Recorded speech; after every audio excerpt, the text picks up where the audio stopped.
Всем доброе утро. 6 утра. Вот такая красота с утра, но уже похолодало. Все-таки 7 августа. Хвала, честь и слава премудрому святому Господу Богу, сотворившему все на небе и на земле. Слава и хвала Отцу и Сыну, Святому Духу. Аминь.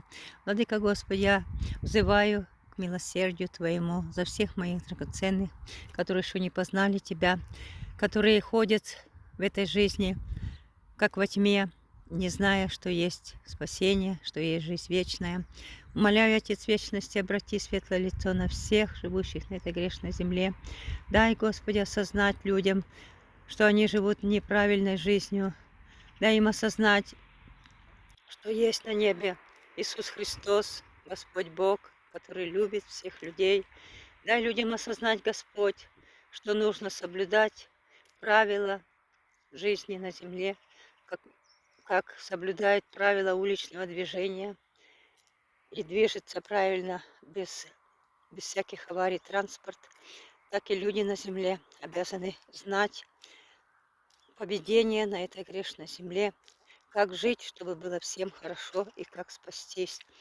Отец славы, помоги людям земли, помоги людям земли, Господи, прийти к Тебе и начать служить Тебе так, как Ты повелел, любить Бога и любить всех людей, невзирая на лица. Помоги, Господи Боже, небо земле, примириться всем родным родственникам. Вчера мне женщина рассказала, что они с мужем, не имея детей, приняли девочку 5-летнюю, вырастили ее до 15 лет. И ее сообщники, ее друзья начали ее подталкивать, что это не твои родители, зачем они тебе нужны. Если ты от них уйдешь, они тебе будут платить деньги. И вот она ушла, оставила родителей приемных и ушла.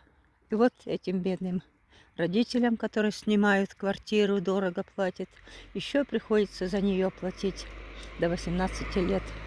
Вот так много в жизни людей, столько есть бедствий из-за своей доброты.